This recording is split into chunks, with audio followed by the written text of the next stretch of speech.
This is Lamar Jackson. He's the starting linebacker for the Baltimore Ravens. What? And this is Bijan Robinson, the starting free safety for the Atlanta Falcons. What the hell are you talking about? And Jamar Chase, he's the best cornerback the Bengals have right now. What? And this is Budda Baker, the starting run. Okay, I think you get the point. Every player in this franchise is basically on the opposite side of the ball. And by basically, I mean I went through every single player, edited them, and put them on the opposite side of the ball. So quarterbacks are middle linebackers, tackles are edges, interior linemen are defensive tackles, tight ends are outside linebackers, wide receivers are defensive backs, running backs are safeties. You get the point. And why did I do this? You're probably asking yourself. Well, after about 30 hours of roster editing, I started to ask myself that exact same question. But here we are. What's done is done. We can finally start seeing the results of this weird idea I had in my head. So my original plan was to sim multiple seasons, just to see if there's any consistencies, to see if it wasn't just one big crapshoot with every team rated 30. But let me tell you, this game did not like what I was doing at all. It fought me pretty much the entire time. I had depth chart adjustment set to manual for every single team, yet every single week on the gadget player and slot receiver, this game just adjusted those every single week. So in order for me to get an accurate sim result, I had to go through week by week and adjust every team's depth chart, save it, sim it, go back, adjust every team's depth chart, save it, sim it, for all 17 weeks. So if you're wondering why I haven't uploaded in a month, well, this is why. So before we get to the actual results of the sim, I'm going to run through every team's depth chart so you could see their overall and where every player is playing and their overall. But I won't be talking during that time. I'll probably just put some chill like elevator music or something. All the timestamps for every team will be in the description, so you could just skip to your team. If you are kind of a stat psychopath like I am, you could watch the whole thing and see every single team's overall, get a good idea of how the season's going to turn out, maybe make some predictions, I don't know. And then after that, we'll go over the league-wide ratings and see where everybody stacks up to the top 10 at every single position. And then we'll sim, and then we'll get into the final season stats, go through the playoff brackets, sim through the playoffs, and then at the very end, we will watch the Super Bowl in broadcast mode. It's an incredibly exciting game. It's crazy. You guys have to see it. All right, without further ado, here are the team overalls and the depth charts. Like I said, timestamps will be in the description. You guys can skip this, go to your favorite team, or watch the whole thing. All right, here we go.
All right, welcome back. So I don't know how much of that you watched. So some teams didn't have enough players in certain positions. Say they only had 3 running backs.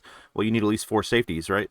So I would have to go to practice squad. I tried to not go to free agency as much as possible. I made almost no roster moves outside of who's already on the team. But I did have to sometimes like move a safety to tight end instead of outside linebacker. Some teams only had 2 outside linebackers, so I needed to move a safety. But it was basically kept to if they were covered by that position, then that's what they swapped to. So some fullbacks moved to outside linebackers, some of them moved to safety. It really just depended on what the team needed. So let's get into the league-wide top 10 players per position. Feel free to pause, fast forward, slow down, whatever you got to do. Here we go.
All right, so a couple things that stood out to me the most was obviously Travis Hunter still being an 82 as a wide receiver. I mean, that's pretty obvious.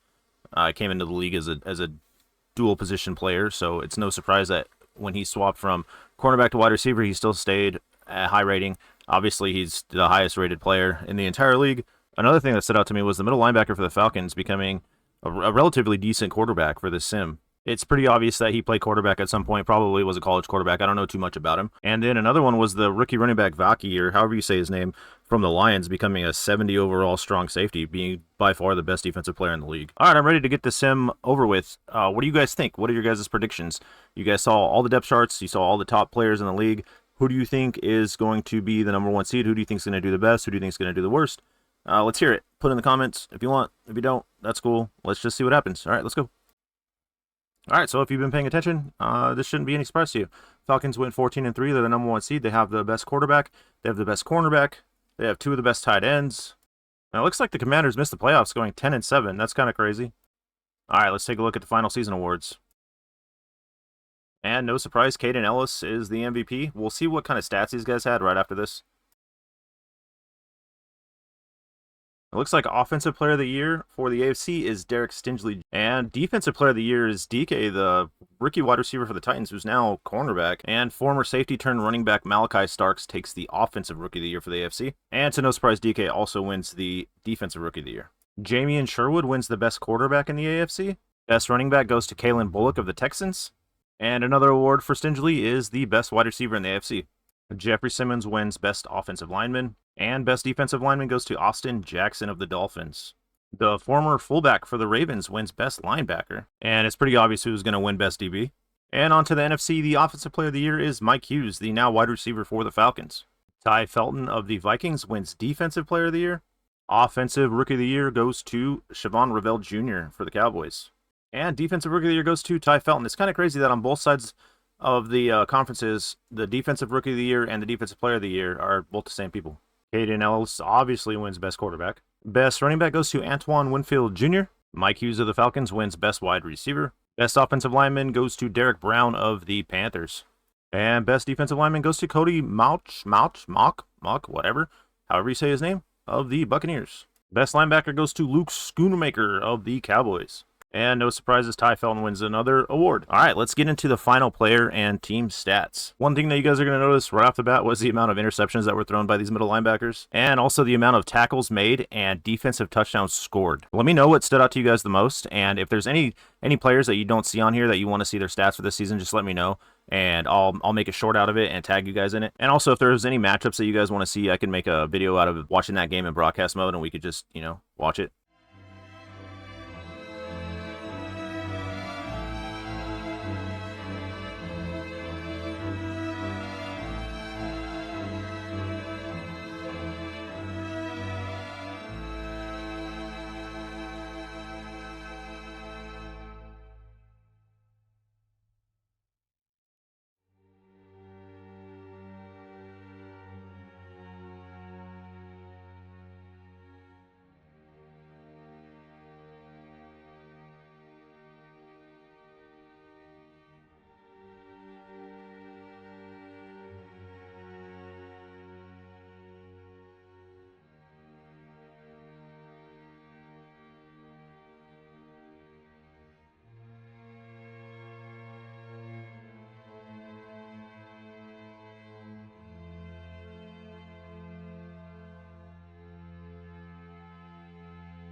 All right, so how'd your favorite team do? Did your team actually get better or worse this way? My team obviously got better, going 10-7, but it does help when Budda Baker is somehow the best running back in the league. So did anything surprise you guys stats-wise? Like I said, if there's any players that I somehow skipped over you didn't see, just let me know, and I'll get you that information. No problem. Okay, well, it's playoff time, and here's the playoff landscape heading into the championship games. Who are your picks to win in this round, and who do you guys think will end up in the Super Bowl? And here's your look at the championship games. The Ravens somehow upset the Broncos.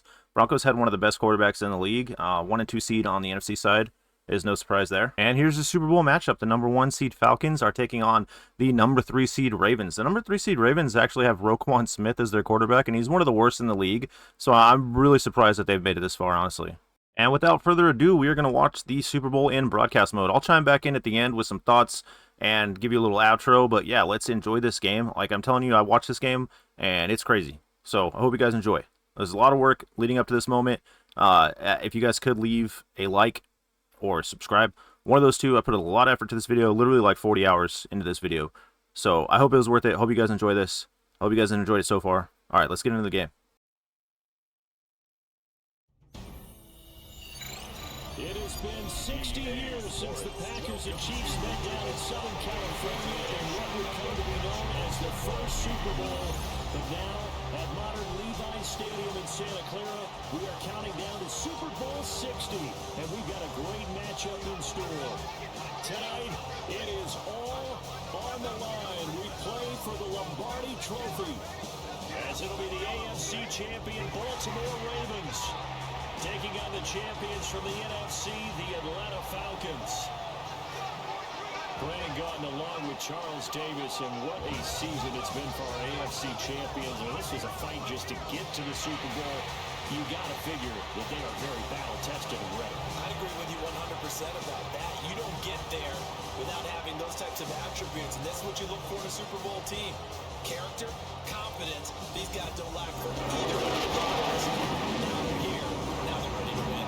Meanwhile, our NFC champions, they have gone to a lot to get where they are. Everybody knows their story this season. What's the key for them as they start this Super Bowl? A tradition started back in 1967 has now reached its diamond anniversary. And off we go in Super Bowl 60. And he gets across the 30 before he's brought down. So out have the Falcons for their first possession. And we'll take a glance at their 7th-year QB. Kate, I can only imagine what's running through his mind right now. What an arduous fight across the entire NFC postseason to get to this moment.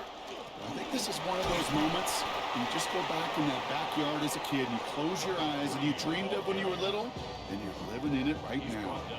Run picks up 6, so that means it's 2nd and 4. Brings up 2nd and 4. It's a sweep. He pops the pass forward. He won't be able to get past the line, and very quickly, Brock, they're going to be facing 3rd down to begin this ball game. He's brought down at the 37-yard line. 3rd down from the gun. He has the first over the middle. And he is taken down as he drives this to the enemy 40. They get 23 on that one. And that is good enough for an Atlanta 1st down.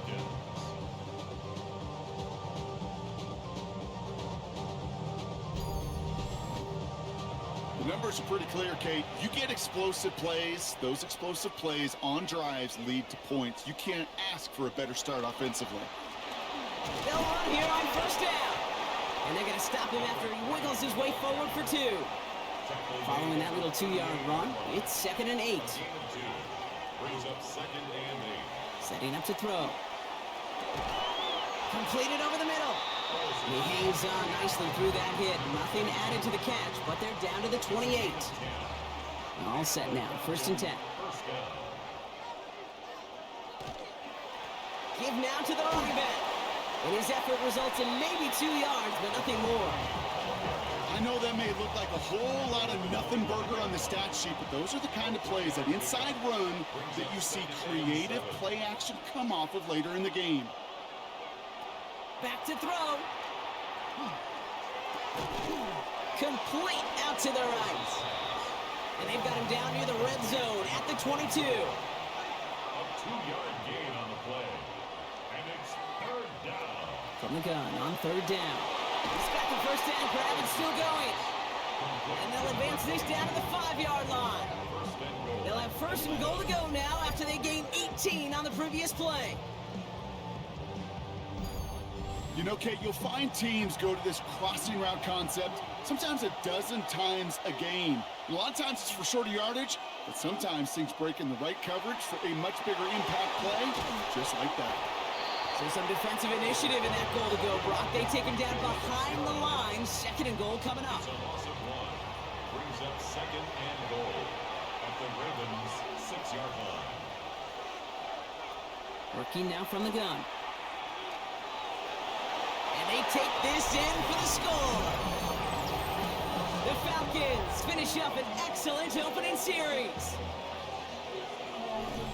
Well, this coaching staff has got to be a happy partner. A calm and calculated opening drive. Really impressed with the score, how they controlled the football, and they played at their own pace. Yeah, it's one of those drives that just pays dividends. I know it's the opening drive, but you're just taking some of the starch out of that defense and putting some doubt in their mind. Like, man, they just methodically shoved it right down our throat. That one right down the middle. And the Falcons will jump out to a 7-0 lead. Ravens nothing.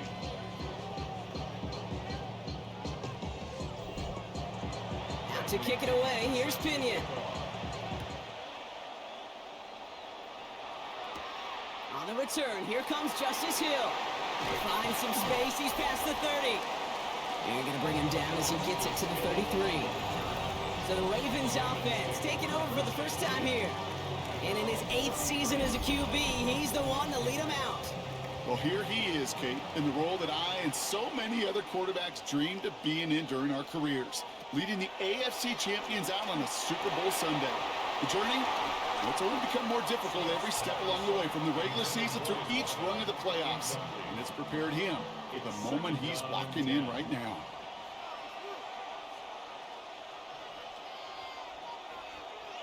Smith will try again on 2nd. That's complete to the sideline. Not a ton of room, but he does get the feet down. Drive in dire straits. It's 3rd and 9. To the air on 3rd and long.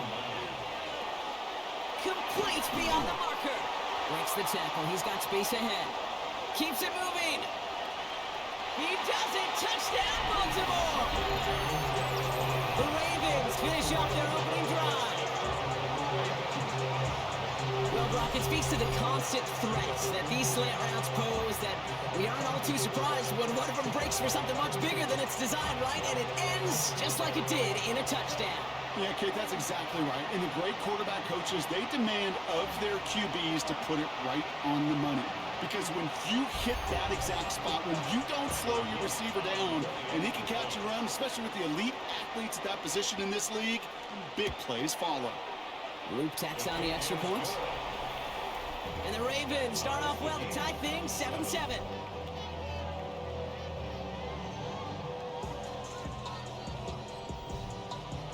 So we've got a tie ball game now as they send this away. Here's Jamal Agnew on the return. This makes it up to the 25. Onto the field comes the Atlanta offense for the 2nd time. They'll try to emphasize what worked on their last drive, which ended, Brock, in a touchdown. Atlanta about ready to go now. 1st and 10. Blown back in the backfield, and they give it to him. They call this a modest game here, Brock. About 3 yards. 2nd down coming up. He was brought down at the 28-yard line. It's a pickup of 3. Brings up 2nd and 7. So Super Bowl 60, a quarter of the way done. Scoreboard showing 7s on each side. More from Santa Clara coming up.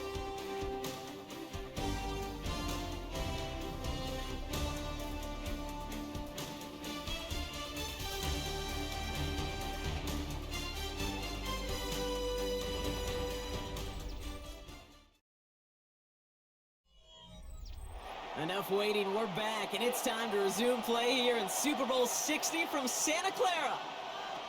Throwing it on 2nd down. Everyone's out there, so let's get things restarted. And he wisely avoids contact, sliding down there, and that played good enough for a first. Markers are reset. Here we go. Ball at the 44. On first down, they'll run. And I don't think he got beyond the line there. Yep, no gain on the play. It's going to be second down. So some immediate revenge for that last play, Brock. I don't know. What do you think? Is it going to take away the pain from giving up that big run the prior play? Not necessarily, because it really does take a group failure to give up a big run like that in the NFL, but it also takes a whole lot of teamwork to knock them behind the sticks. Job well done there. Shotgun now on third down. And his perfect start is over. And that's the first one of his throws to wind up incomplete. The numbers tell us pretty clearly, you get to third and long, extra long, it's really hard to stay on the field. That's disappointing because that was third and manageable and an incomplete. So this one will go out of bounds, and they'll start the drive inside their own 30. The Ravens and their wide receivers set for this next possession. And that last drive, no answer for what they were doing through the air. So expect some tighter coverage this time around. Out of the shotgun, they'll give it to him inside. He's going to have about two. It's second down now. I don't think that's the amount that they were looking for there, Kate. Can lead to some shuffling around here in the playbook.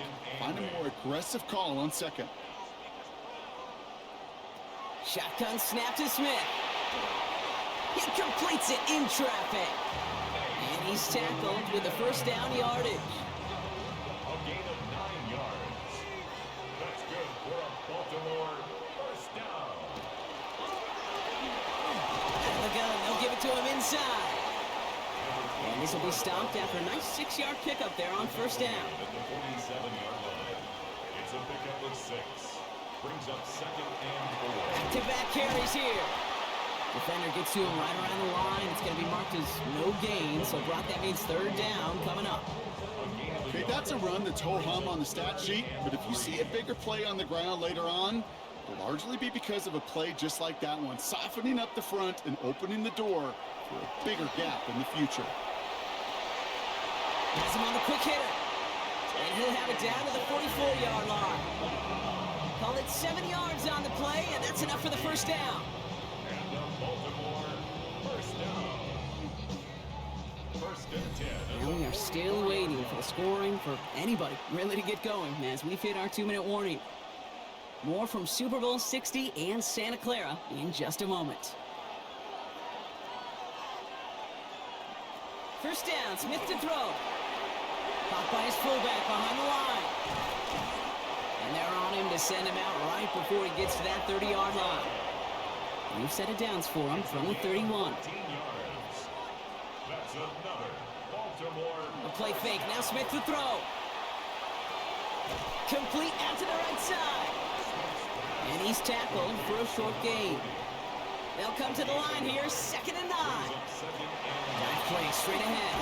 And they're going to get just inside that red zone on the big play, down to the 19. An even 10-yard gain on the play. And that's going to be a Baltimore first. That's another Baltimore first down. First and 10 at the 19-yard line. Back to the well again. Quick adjustment defensively to stop him this time, so no gain on first down. Well, nothing doing on the last run. It's 2nd and 10. No gain on the play. Brings up second and They'll run the counter. And he will carry this across for the Baltimore touchdown. The Ravens get some late points and the lead. That run broke a little better than I think they expected, Brock. You don't hand it to your fullback expecting a score from that distance. Yeah, I would agree with you, but these fullbacks of today are not the fullbacks of yesteryear. There's no more neck rolls. These guys today can move, and they like to show off when they get a chance. Extra point is up and through by Luke. And the Ravens break that tie and now lead by 7. Stout all set to send this one away. McLeod now returning it. He's brought down at what looks like the 24-yard line. The Falcons with the football late in the first half. And normally they'd need this out, Brock, but facing such a small deficit, good chance they try to get a field goal here before the break. Just over 30 seconds left in the half as they come to the line. To throw here on first down. Short pass brought in.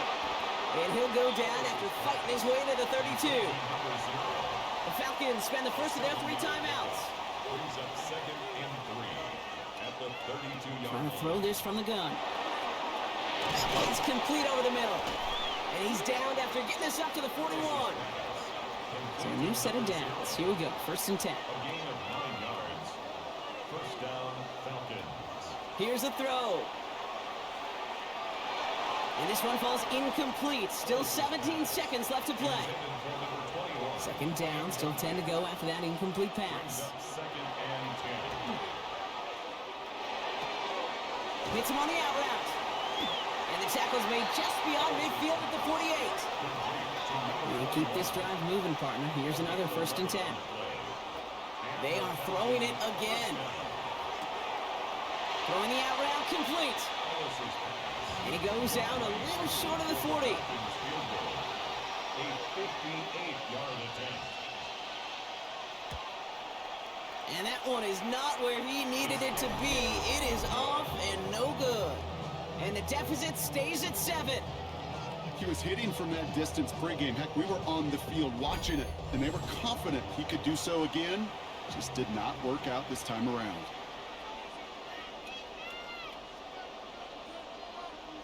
Throwing here just before halftime. His final shot of the half will not connect. That falls incomplete. No time remaining in our first half.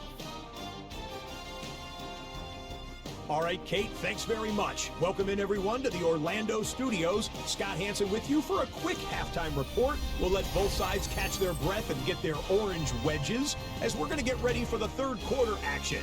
So let's go back out to the stadium as we rejoin our broadcast team, Kate Scott and Brock Hewer.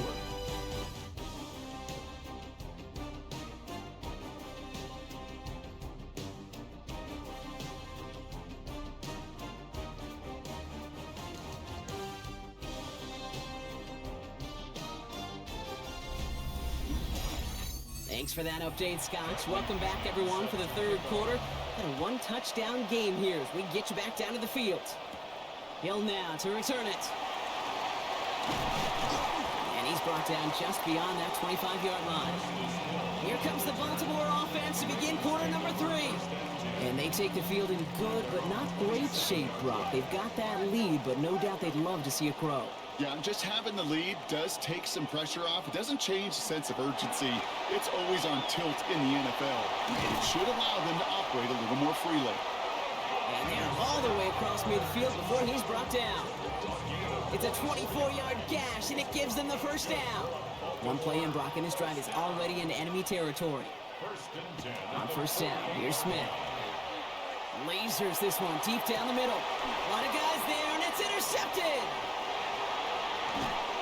And the Falcons are stopped on the return just shy of their own 35. They worked hard to have the halftime lead, Brock, but now that defense working hard to take it away. Not wasting any time, are they? You know, they love to say about baseball, Kate, baseball's a game of adjustments. So is the NFL, and especially in the second half. You have all that data from the first half. You want to take it all in, and defensively you want to adjust exactly what they did to take the ball away there to begin the second. 1st and 10 from the 32. Plowing up the middle. And he powers ahead for about 5. It's going to be 2nd and 5. Cool thing about a drive starting run like that, Kate, is it really just gives you every opportunity in the playbook, whatever you want to do. But as for me, I like to reward that runner. Give it to him again and see if he can get you a new set of downs. Another carry for him. And he will not get the first, but oh, this is close. Looks like they're going to have about a yard at most to gain after he picked up 3. 3rd down. He keeps it himself. They were loaded and ready for that sneak, weren't they? They stopped him at the line. No gain. First down from the 42.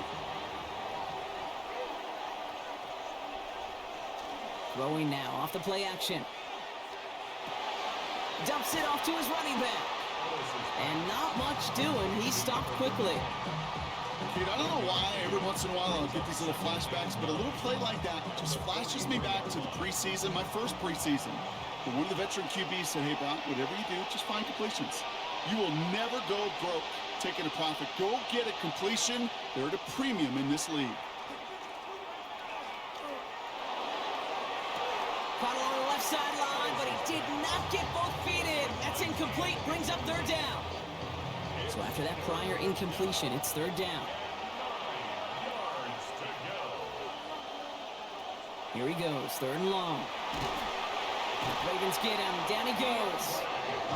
And that sack brings the offense to fourth down.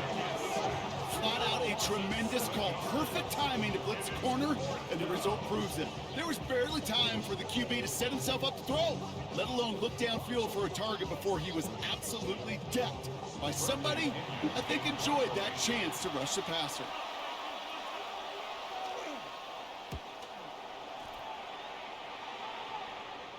And he'll bring in this fair catch at the 13. The Ravens back out on offense. Their running back headed out once again. And as they get started, we get to see some of the first-year players who've taken this league by storm and are leading our race for Offensive Rookie of the Year. Lone back gets the handoff. He makes the 25. Up the sideline, past the 40. And he's going to just get this across midfield before he's taken out of bounds. So the big play gets him just beyond midfield. It's first down. They'll put one of the tight ends in motion. First and 10 at the 46-yard line. First down, and they go right back to it. And that effort yields them about 3 yards there. Second down. Jamal Agnew on the tackle. A 3-yard pickup. Brings up second and From the 7. gun, Smith. Rides him over the middle. And he'll pick up enough to move the chains. It sure seemed like he knew exactly where he was going with that right off the snap. Baltimore, first down.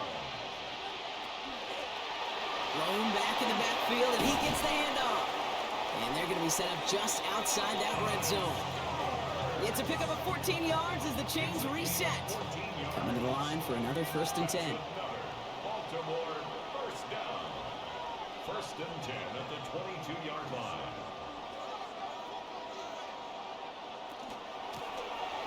They give it to him again. And give him 4 yards before he stops, Brock. It's second down. Brought down at the 18-yard line. It's a gain of 5. Brings up second and 5. Hard to believe, but just 1 quarter left in our season. We're through 3 in Super Bowl 60. The Ravens out in front with the ball. A 3rd title within their reach.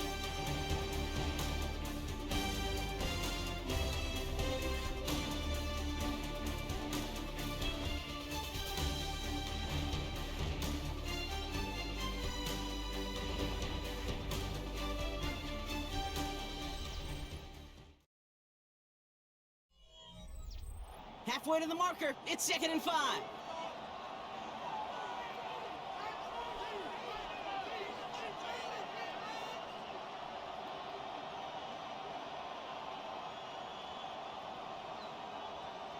Out of the gun, here's Smith. That's incomplete on second down. Not on the same page with his tight end. And it'll be 3rd and 5 coming up. 3rd and 5. They'll try and pick this up on the ground. And on 3rd down, they wind up going the wrong way. That one goes backwards. If only this defense could look like that on every play, Kate. They were angry, motivated, focused. And they took that anger out on him and this offense, forcing a 4th down.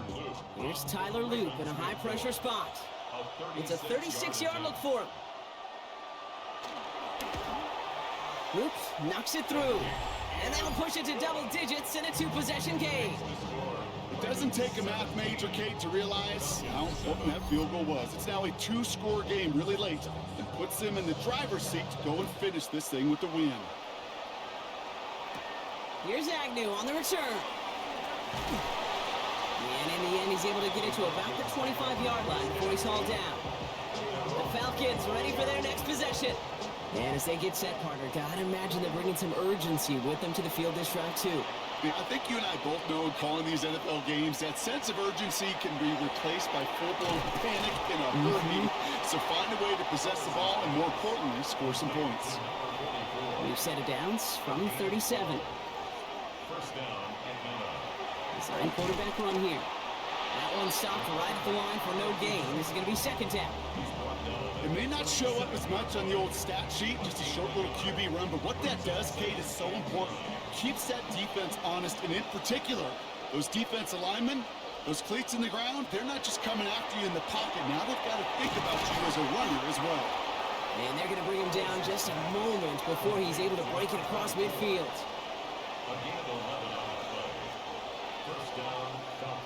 First down, play action. And he's just going to get rid of this one. Smart move there. When he saw the field, it's going to be second down.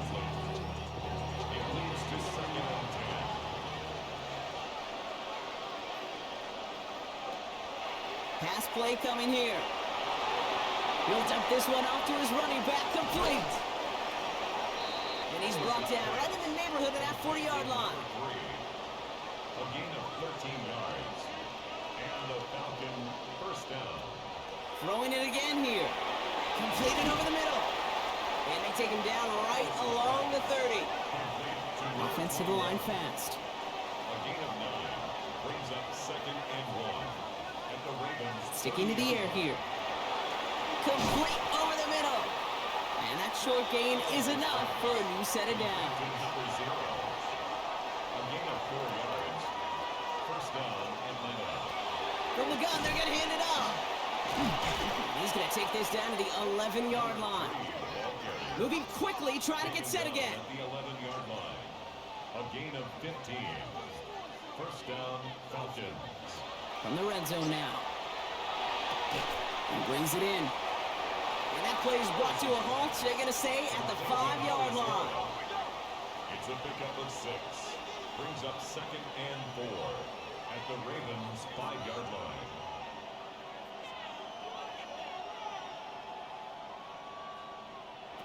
He'll work against the blitz. And this is going to fall incomplete. Well, he made a call for the end zone there, but nobody picked up on the other end. So now it's third down. Back now, pressure coming. That one falls to the turf. Couldn't hang on. It's incomplete. It was there. He just couldn't corral it. And 4th and 4 coming up. Tracking for it, and it's good! And it pulls them back within one score here in the 4th. His make there, they had to have that one. It really does set up a judgment call down on the field. This is where special teams coach and head coach are talking about game management. You've got 3 timeouts left, so you really can write either script you want. Onside kick or send it deep. He stopped on the run back at the 27.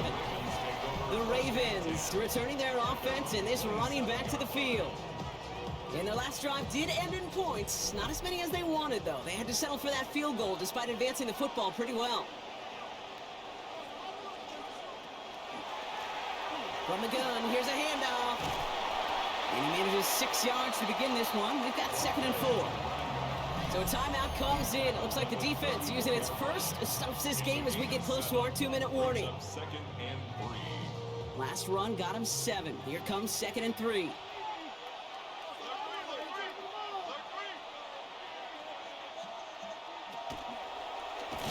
Here's a design run. Fighting for all he can, partner, but this play is not going to get past the line. It's going to be 3rd down. So we will not reach the 2-minute warning. The defense calling time here. 2:08 on the clock. All plays on the table here for 3rd and 3. He'll throw it. Defender arrives right as the ball does, and the hit knocks it free. Incomplete.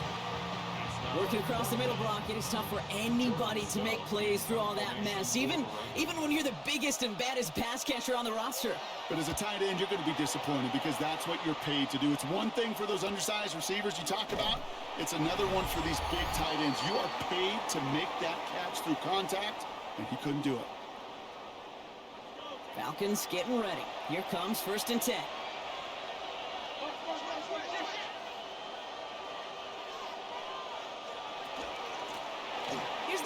on the handoff.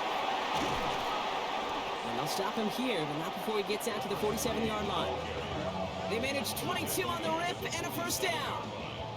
A gain of 22 yards. And the Falcons first down.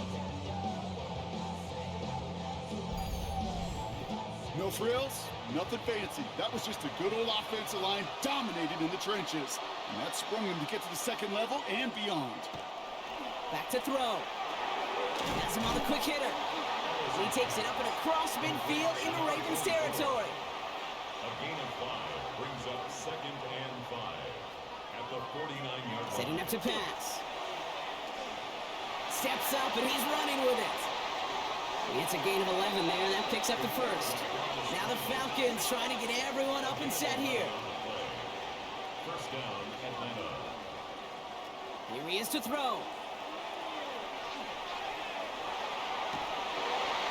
Nowhere to go with it, so he's just going to throw this one away. You know, Kate, that was one of those situations where you hear a quarterback having a clock, right? You know, and he had enough time in the pocket, but then it was like, okay, time is running out, and I got to do something. He did not force a throw and risk a pick. Instead, he just got rid of it and cut his losses. Connects on the crosser. And the stop comes at the 15-yard line as he gets them into the red zone. They manage 22 on the rip and a first down.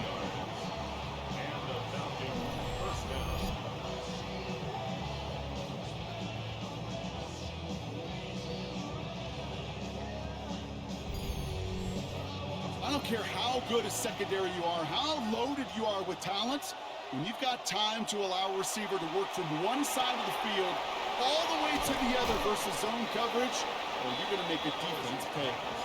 And he's got a decent gain before being brought down. 7-yard pickup brings up 2nd and 3 at the 9. He'll look to throw it. And he gets him the touchdown. And now a potential game-deciding play call coming up. Great play by the QB there, Brock. The play broke down. He didn't have much of a choice other than to escape and improvise. And in the end, turned out to be the best call he could have made. It is such a necessary tool in today's NFL for that QB to put right in his tool belt, Kate. You know, in my day, you could be a blacksmith. Right? You just do the job and stay in the pocket. Not anymore. You got to be an artist. And you got to be an artist that can create when things break down. This is caught. Oh, he gets them 2 points, and with those, they've got the lead. They didn't come here today to play for no overtime, Brock. They didn't come here today to come away with a tie. They came here for the W, baby. And that 2-point conversion has them now moments away from that.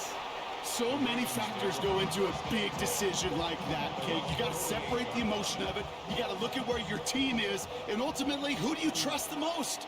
In these huge decisions, time and again, it's all about trust to me. And this staff, well, they put the trust in that offense to go deliver, and boy, did they ever. And this won't be caught. Clock is going to stop. We've got 14 seconds to go. Tough one to retain through that hit. So it'll be 2nd down.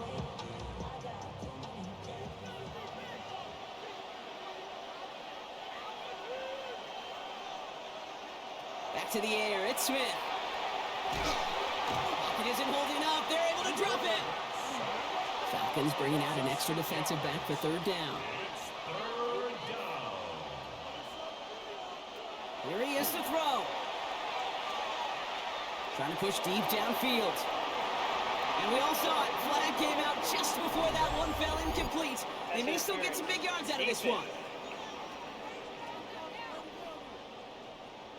So after the call, defense in a much different spot. Instead of forcing a 4th down, it's back to 1st. That one is good! And barring the unexpected, that's going to be your game winner. That field goal gives them the lead for the moment, Kate, but you don't feel comfortable when you look up at that scoreboard. This one isn't over, and that lead certainly isn't safe. So no return this time. This is going to go for a touchback, Brock. Let's see what they do with this final snap. Here he goes, one final shot. Maybe a bit of desperation. Here's a deep shot. And this one falls incomplete. No miracles on the final drive today. This game is over. And And for the third time in 3 visits to the biggest stage of them all, the Baltimore Ravens are once again Super Bowl champions. This is what we all hope every year when we get to this point, Brock. We hope for the drama. We hope that the game lives up to the big stage that it was played on. Close at the end, really just 1 or 2 moments in there that decided who was going to be the team waiting. All right, what an absolute insane game, an insane way to end what feels like a fever dream of a season. Lamar Jackson finally gets a ring, but he does it as the middle linebacker. Who knew it took Roquan Smith at quarterback for the Ravens to actually win a Super Bowl? All right, as we go through the game stats, let me know what you guys thought of this video, what you guys thought of the season, this idea for this video. I thought of it one day, and then I just couldn't get it out of my head, so I was like, I got to do it. And then I realized that I bit off a little bit more than I could chew, and it took me a lot longer than I thought it was going to. But, I mean, I had to edit every single player in the league, which was not fun. It ended up being so tedious. I just put something on TV and just, like, shut my brain off and just went to work and finally got it done. It took me a lot longer than I was hoping, but I do apologize that it took me over a month to get another video out. But I do hope it was worth it. I hope this video was entertaining enough to keep you guys sticking around and excited for the next video that I got coming out pretty soon. I promise you it won't take another month for me to get another video out. I already have one in the works. It should be out pretty soon. So please, if you enjoyed this video, hit that like, subscribe button. Like I said, it took me a lot of work to get this one done. So if you're interested in more videos like this, probably not to the scale of this one, because I'm not really looking forward to doing this kind of thing again where I gotta edit every single player in the league, but something smaller scale, but hopefully as creative as this one. So yeah, let me know what you guys think. I really hope you guys enjoyed this, and we'll see you in the next video.